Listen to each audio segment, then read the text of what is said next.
2013 has been a very interesting year for games. We've seen 2 new consoles released mere weeks after each other, and another console that's barely treading water.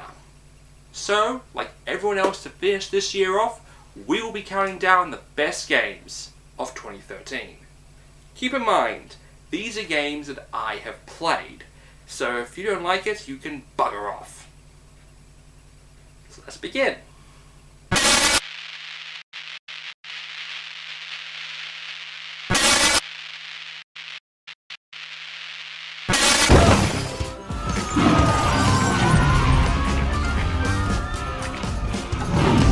That's right, Chase. Keep it low key. I've never been one for GTA, or open world games in general, but when LEGO came out with its own GTA style game where you play a cop on the hunt for one of LEGO City's most notorious criminals, all the while driving cars and building items, I was immediately hooked. Only LEGO could take a game about blowing hookers up with a rocket launcher and make it kid friendly.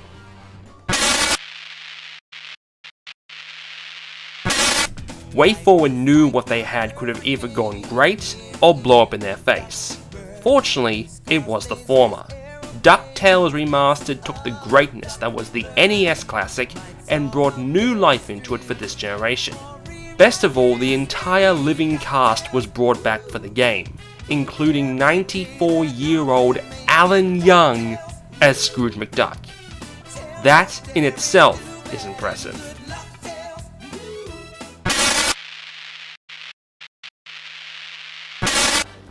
There isn't much more to say about this game as I just reviewed it last week, but let it be known, Super Mario 3D World is a must-own for any Wii U owner who feels left out. Or maybe you could buy this game.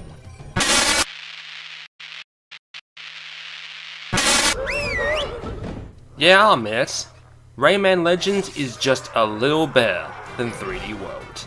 The tight platforming, the amazing level design, and the daily and weekly challenges has the game still stuck in my Wii U 3 months after buying it. While it may have been delayed for 8 months, the Wii U version is still the superior one.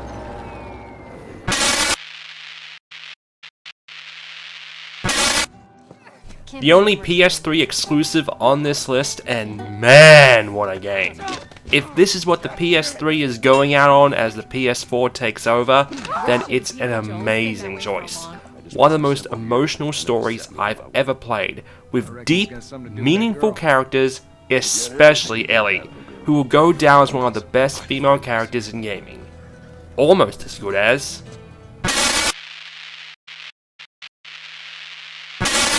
hello.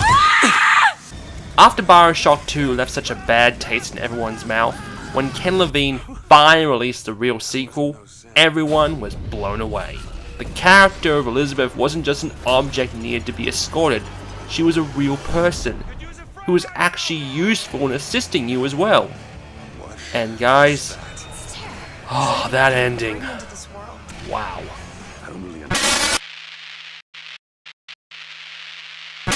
When your system isn't selling and your big titles are months away, what do? Remake a game from 10 years ago.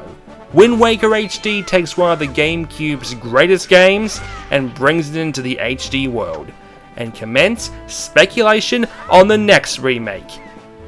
Oh God, make it stop! While remakes are good, I would love a new Zelda game. Hey. Wait a minute. A sequel to one of the greatest games ever. A Link Between Worlds may be set in the same world, but it's a whole new ballgame. The painting ability is one of the best new features I've seen in a Zelda game in a long time. I've been playing this game for what feels like 20 hours so far, and I feel like I've only barely scratched the surface. You may be wondering if this game is so good, where is your review of it? The truth is, I want to review it, but I have no means to capture 3DS footage. Yet.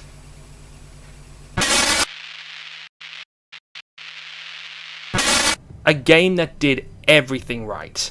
After wandering in mediocrity for the past 10 years, Crystal Dynamics brought back Laura and brought her back in a big way. Big in everything but her rack, and thank God for that. The hours I spent playing Tomb Raider never felt boring. It's everything the Uncharted series has failed to be in the past 5 years. Now, before we get to number 1, here are some honorable mentions. In the year of Luigi, it's good that he got at least one game with his name.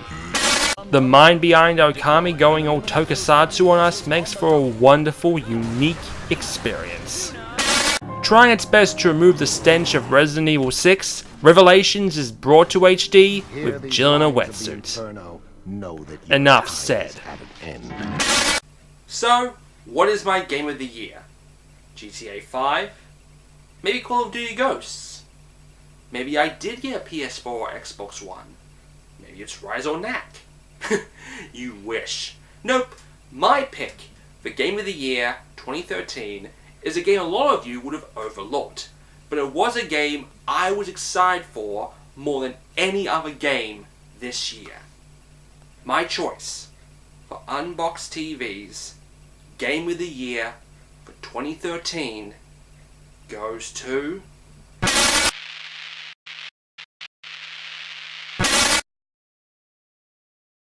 This is the story of a man named Stanley. Yep, you heard right. The Stanley Parable is my personal Game of the Year for 2013. Despite only being a few hours long and at times barely even counting as a game, no game this year was more unique. The choices, the narration, the design, everything about this game was like nothing I've seen before. It's the sort of game where you think you know it all, but then you discover another secret that blows your mind all over again. In my personal opinion, the Stanley Parable is the best game of 2013 and one of the best games of the past 10 years. And with that, Unboxed for 2013 comes to a close. I want to thank Feri for all the amazing art she has done for me this year, and of course all my fans who have supported me and commented on my videos on YouTube, Tumblr, and Reddit. I couldn't be here without all of you. Huh. Well, I guess you can't satisfy everyone. That's it? Nothing constructive? Oh. Okay, now, wow, okay, now that's just, what, you know what, it's the end of the year, and I sure let them get to me. I mean, it could be worse. There could be another show using my show's name.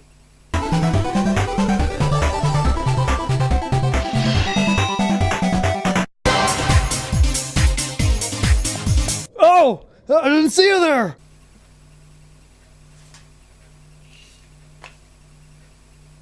Wow. You know,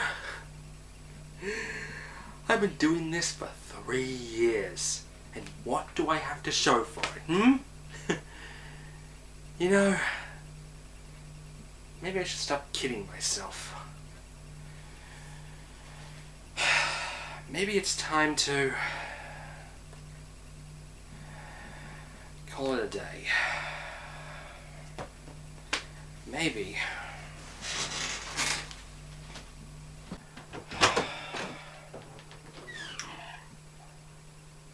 It's time to start a new chapter of my life.